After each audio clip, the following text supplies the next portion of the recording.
Hey Marlon, have you seen that the documentary, the 50 Cent? That Sean Combs The Reckoning shit was surgical. The number one show right now on Netflix is The Reckoning. This is a documentary made by 50 Cent. As you can see over here from the first week of December, it has been the number one documentary. Right now, we have Stranger Things coming in number two.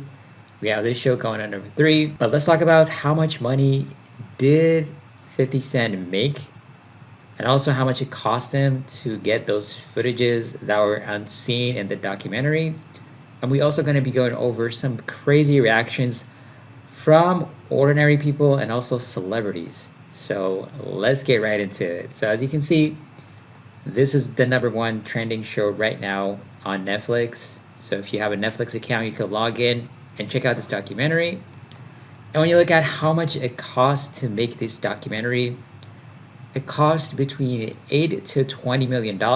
There has not been any specific detail budget breakdown for this documentary, but we have an estimate of around $8 to $20 million to produce this documentary. Basically includes getting all those extra footages, doing these extra interviews, and gathering all this information that's required to basically finalize this fantastic documentary. So another important thing is like, okay, after you produce this, how much money did 50 Cent actually make by selling this documentary to Netflix? So it's not really highlighted or offered to the public how much money that 50 Cent is going to be making, but it is said to be that this documentary is potentially going to be making 50 Cent over $50 million in potential revenues from the sale and the back end bonuses. So the bonuses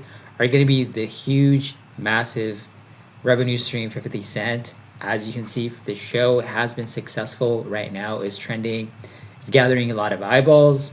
A lot of people are talking about it. So let's see what people have to say about this crazy documentary. And also let's hear what celebrities have to say about this documentary. 50 gotta be the worst person in the world to have a problem with. That Sean Combs The Reckoning shit was surgical. Let me tell you something. That Diddy documentary, 50 ain't just drop a film. That shit could be career ending for real. You watch this shit for 5 minutes and it's obvious. 50 ain't come to inform the public. He came to drag Diddy in the broad daylight, flip the lights on, and say, everybody, take a look at this shit. The crazy part about that whole shit is he had receipts on everything. Footage, timelines, recordings, witnesses, all wrapped into one big ass ball. Shit that got me messed up is, this dude had information that the feds ain't had. This shit wasn't about cash. Nah. 50 went way back. Childhood Diddy, college Diddy, Uptown Records Diddy, Bad Boy Diddy, Biggie Tupac Diddy, the rumors, the lawsuits, the whispers, the NDAs. He laid the entire timeline out like a murder board. Shit, I started watching. I'm like, all right, cool. Let me see where this shit is going. Next thing I know, I'm on the couch like, nah, ain't no way this shit happened. And again, 50 got shit in this documentary that the feds ain't even had. It's like this man hacked the cloud of every single lawyer in Hollywood. Pictures, files, testimony. Then that shit just dropped yesterday. That shit is number one on Netflix. He turned Netflix into the Diddy show all over again. And this wasn't some messy documentary. This shit was surgical. This shit was strategic, organized, calculated. Like 50 been waiting for years, just loading clip after clip. This man pieced together decades of patterns that people been talking about, but just ain't want to say. But watch this shit for yourself. You will see exactly what I'm talking about. And again, if you got a problem with 50, leave that man alone. Leave that man alone, because whoever he paid to get the shit that he got, leave that man alone.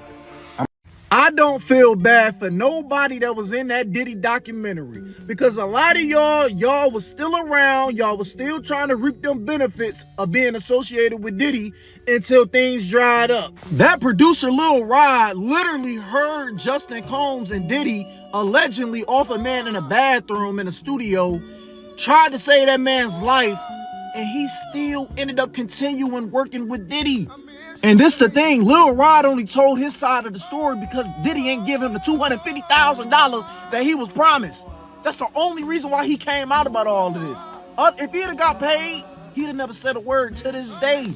To that Capricorn Clark girl, you was Diddy assistant for 10 plus years. You knew what Diddy was doing to them girls. That you knew they was drugged out. You knew they was getting assaulted. You knew Cassie was getting beat on all the relationship. So like, come on, man. What are we talking about? Hey, Marlon, have you seen that the documentary, the 50 Cent?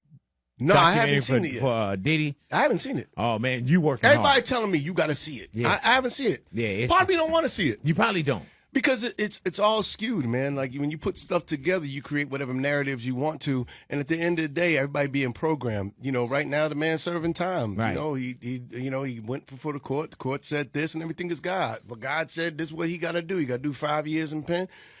I always thank God for the discernment that he has given me, because it has protected me from so much. Back in 2018, I used to work at this restaurant called Avra in Beverly Hills. This was like LA's newest hotspot, and while I was pursuing my acting, I wanted to be in a place where I could meet really great people. But my manager, she tells me, you're gonna serve Diddy and Khaled tonight. Mind you, this was back in 2018. You're thinking like P. Diddy is just a legend, you know what I'm saying? So I was really excited. I was like, dang girl, you trust me with that? She's like, yes girl, go to the table. And I was like, okay. So I go to the table. I'm like, hey guys, welcome to Avra. I promise you, the moment that I looked at that man in his eyes, I was so scared. I was like, it is dark and black and soulless in there. I mean, my body wasn't even feeling right. I had to look at Khaled the whole time, because something about his eyes were making me so uneasy. I remember calling my friend and being like, yo, there's something weird about that man. I don't know what it is, but it's not good. And she's like, for real? And I'm like, yes.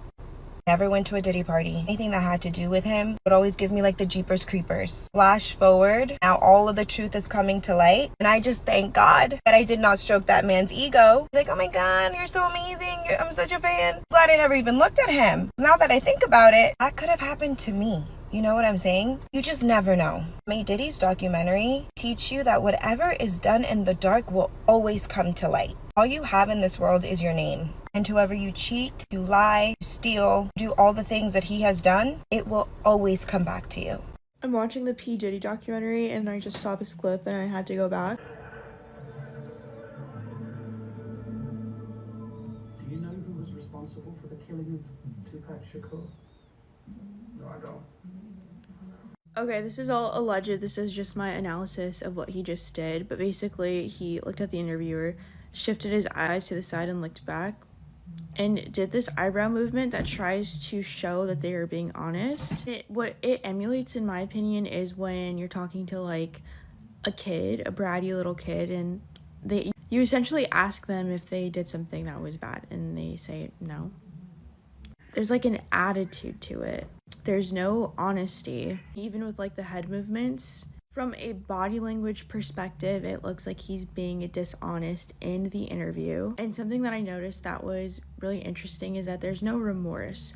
I'm watching the documentary and obviously he was jealous of him, but if that was who you would consider a friend, someone that you spent a lot of time with, you would show remorse in your face. Weren't his eyes going closer together and looking down, or any like lip movements showing sadness. He said, no, I did not. Showing contempt. So obviously my body language analysis are my own perspective of how to read body language, but that's what I saw. Man, oh man, oh man. That Netflix documentary that 50 did on Diddy, exposing everything, footage that was never ever seen before, people that we've never seen before, exposing the truth about everything. Puffy, Diddy, whatever he calling himself now, is pissed. because he tried his best to have that documentary stopped, completed, and now is trying to have that documentary taken down. But 50 Cent, being as smart as he is, man, him and his team make sure that they secured it where the documentary will stay on Netflix and will not come down. I'm going to say this right now. 50 ain't to be played with, bro. He ain't to be played with. I don't think 50 a billionaire like Diddy a billionaire or was a billionaire. I don't know how much all them attorney fees cost. But 50's not to be joked around with. He put the facts out there. I did not know that Diddy had another man fly in every year on Biggie Smalls' anniversary date that Biggie passed to have this guy smash his girl, man, for hours and for days. I didn't know that. The dude told the whole thing, man. And I was asking myself, man, where the heck did 50 get this footage at? And you know what I realized? When you're successful, you create enemies. The more money that you get, the more cockier that you become. Diddy was getting real cocky, talking to his staff crazy, security guards, ex-employees. So you know what? They had the footage on their phones from years and years and years. 50 pulled up with a bankroll and said, I'll take that. I'll take that. Here you go. And he sat on it for a long time. And he dropped it at the right moment, man. During the wintertime, man, when most people are in the house, man, watching television, trying to stay warm. I'm going to say this, man. Diddy can't do anything about this Netflix series. I'm telling you, man, it's bad.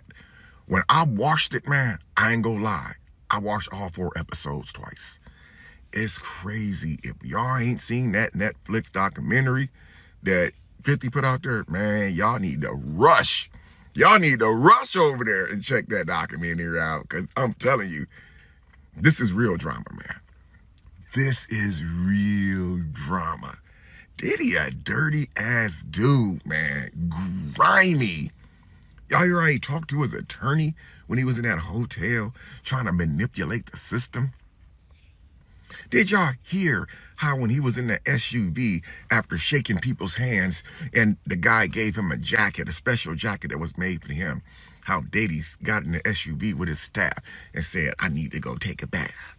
Give me the hand sanitizer. As if he's better than somebody. Just because you got money don't make you better than nobody. You know why? Because just like the rest of us, God got a date for you to check out. Just like he got a date for all of us to check out. But I ain't even going there, man. Go check that documentary out, man. Shout out to 50 Cent, man. You did your big one on collecting all that footage. That was a lot of footage over the years, bro.